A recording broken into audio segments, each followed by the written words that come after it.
You likely walk through life convinced your foundation is solid. You believe in karma, you believe in destiny, and most of all, you believe in the importance of your own identity. But there is a philosophy that views every one of those pillars as a fabrication. It's called nihilism. Derived from the Latin word for nothing, it rejects every core aspect of human existence. Consider this a warning. Engaging with these ideas often forces people to question the comfortably happy life they have built. Proceed at your own risk.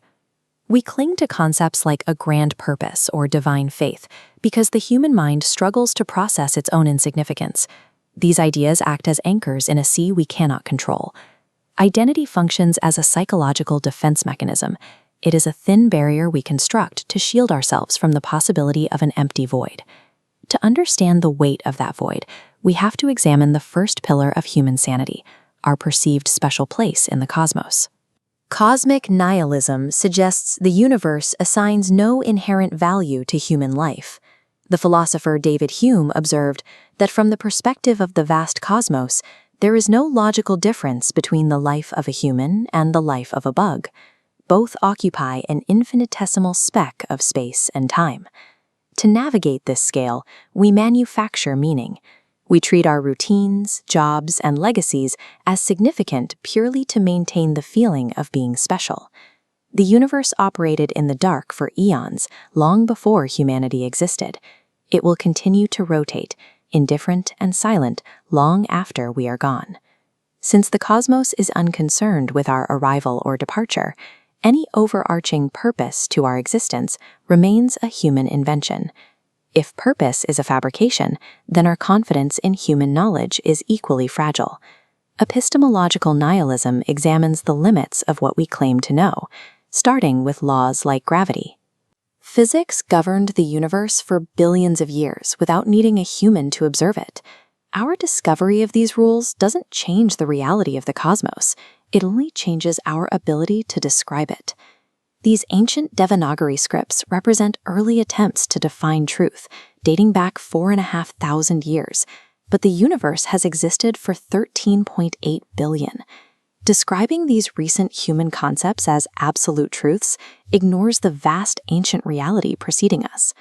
What we call knowledge is a localized human interpretation. In the context of the entire universe, our most certain facts carry no weight.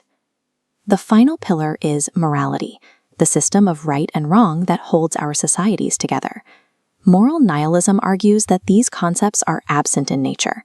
Imagine person A shoots person B. Society labels A unethical. But if B was a serial killer, our judgment shifts. The act seems justified. If A didn't know B's identity, the action is identical, yet our judgment changes.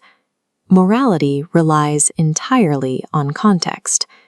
This suggests that morality is a flexible tool we use to organize our behavior. Finding a version of good or evil that exists independently of human judgment remains impossible. When the frameworks of purpose, truth, and fixed morality are removed, we are left standing in a cold, indifferent reality. There is a paradox here, often called optimistic nihilism. If nothing matters, then your biggest failures and deepest embarrassments are also stripped of their weight. This perspective offers a specific type of freedom. You can choose to live on your own terms, unburdened by the pressure to meet the standards of a universe that doesn't know you exist. This freedom requires a difficult trade. To truly embrace it, one must accept a lack of special status. You have to acknowledge that in the grand cosmic scale, you are not special. Since your dreams and anxieties have no impact on the universe, there is no reason to let them consume you, even your worry.